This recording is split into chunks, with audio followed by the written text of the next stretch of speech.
Dans cette nouvelle vidéo, je vais vous parler de ce qu'on appelle l'électroculture. Bon, l'agriculture n'a guère évolué depuis une centaine d'années. La plupart des nouvelles techniques agricoles concentrent toujours leurs innovations sur l'aspect chimique. On continue de traiter les terres agricoles avec des produits chimiques qui, dans beaucoup de cas, finissent par polluer une nappe phréatique. Car en traversant le sol, l'eau d'irrigation ou l'eau de pluie amène avec elle, sous une forme diluée, les traces de tous ces produits chimiques qui finissent par se diluer dans l'eau des nappes phréatiques en les polluant complètement. D'autre part, l'industrie agricole préfère concentrer ses recherches sur l'élaboration de nouveaux phytos. C'est les fameux produits chimiques qui sont utilisés pour soigner ou prévenir les maladies des organismes végétaux. Ça comprend les pesticides et d'autres produits. Et toutes les innovations resteront confinées à ce secteur chimique du pesticide. De tels produits chimiques destinés au traitement du sol rendent toujours l'agriculteur de plus en plus dépendant de l'extérieur et de l'économie. L'agriculteur finira par s'appauvrir tout en enrichissant les entreprises d'agrochimie qui se sont spécialisés dans la conception de tous ces pesticides et de leur vente. Il existerait une autre voie qui serait beaucoup plus économique pour les agriculteurs qui l'utiliseraient, c'est celle de l'électroculture.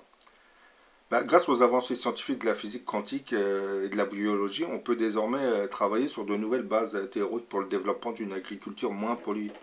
Et cela juste avec un rééquilibrage des champs magnétiques et électriques naturels du sol, qui sont dégradés par les excès d'apports en minéraux, d'engrais et de pesticides.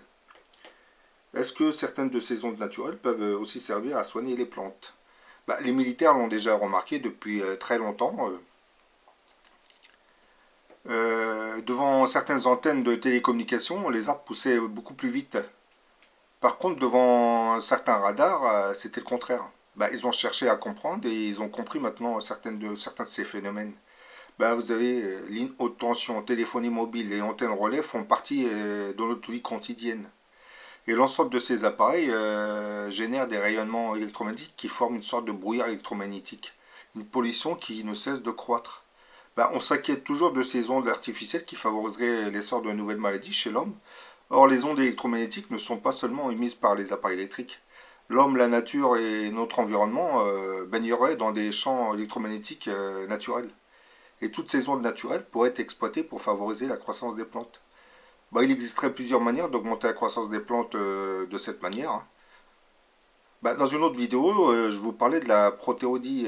On fait écouter certaines notes musicales aux plantes afin de stimuler certaines de leurs protéines. Et par ce procédé, on peut soigner une plante sans utiliser de produits dits chimiques. Par ailleurs, les rythmes et sonorités n'agiraient pas tous de la même façon sur les plantes. Les protéodies lentes, au son grave, favoriseraient leur croissance, tandis que des tonalités aiguës aux cadences rapides combattraient certaines maladies.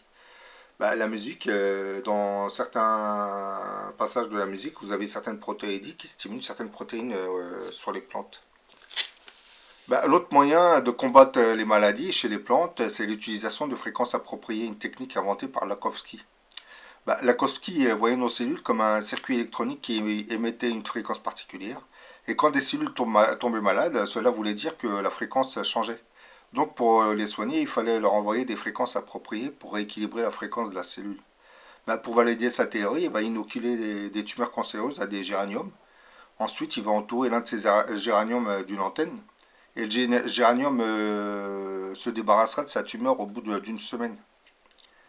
Dans l'électroculture, on stimule le champ magnétique et électrique naturel afin de stimuler la croissance d'une plante.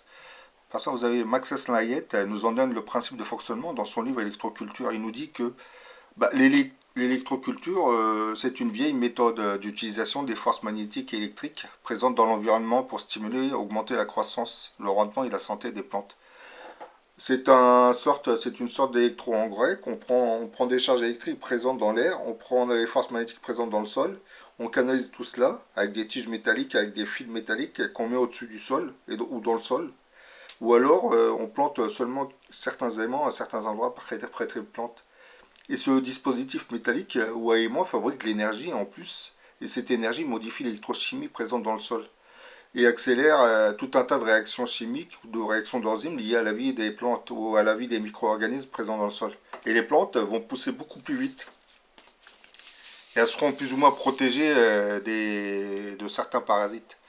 Bah, pour dynamiser les semences, certains agriculteurs qui ont développé l'électroculture bah, utilisent les pyramides pour booster la fertilité de leur terre, comme vous voyez dans la vidéo là.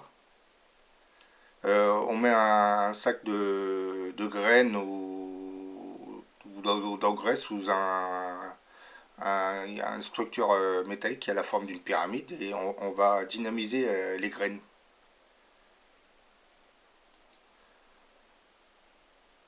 Là, c'est quelqu'un qui a mis une sorte de pyramide dans un petit terrain, sur son terrain, pour faire un petit potager, c'est des pommes de terre. Et ça pousse beaucoup plus vite en réalité. Bah, comme je l'ai dit, pour cela, il suffit d'installer une pyramide dans le hangar, par exemple, dans son jardin, par exemple, et d'y faire séjourner ses semences quelques jours ou semaines avant de les semer dans le champ. Bah, les semences se chargeront progressivement d'une énergie particulière et qui va augmenter en vitalité et germeront beaucoup mieux. Leur croissance s'en trouvera améliorée et généralement ils deviennent plus résistants aux maladies, au stress et à la sécheresse.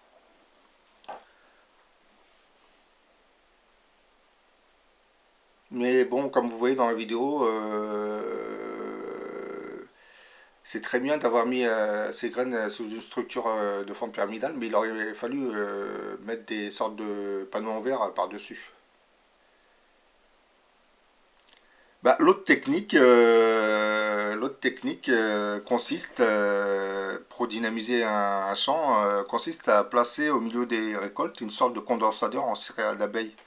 Bah, c'est comme vous voyez dans la vidéo, c'est une sorte d'aimant qui est couvert de cire d'abeille et surmonté d'une antenne connectée à 7 spires. Les spires, ils sont là, vous voyez. Cet appareil capte les ondes qui nous entourent et grâce à son condensateur en cire d'abeille, on finit par amplifier toutes les ondes et on les filtre. Ensuite, ces ondes sont réémises sous une fréquence modulée. Bah, les plantes finissent par augmenter de taille et poussent beaucoup plus vite. Bon, comme vous voyez, j'essaie d'expliquer dans cette vidéo qu'en réalité, les agriculteurs pourraient se servir de cette nouvelle technique qu'on appelle l'électroculture et se débarrasser de tous ces pesticides qui polluent les nappes phréatiques et toutes nos récoltes en réalité. Et certaines de ces techniques, bon, il y a d'autres techniques dont j'ai pas parlé, c'est certains mettent des grilles métalliques avec des sortes d'antennes où ils font passer des fils électriques autour de certains arbres. Comme faisait Lakowski, on met une sorte de bobine autour de l'arbre et on le laisse pousser. Ben, je dirais même si vous mettez un sorte de champ électromagnétique autour d'une jeune pousse, vous allez accélérer sa croissance.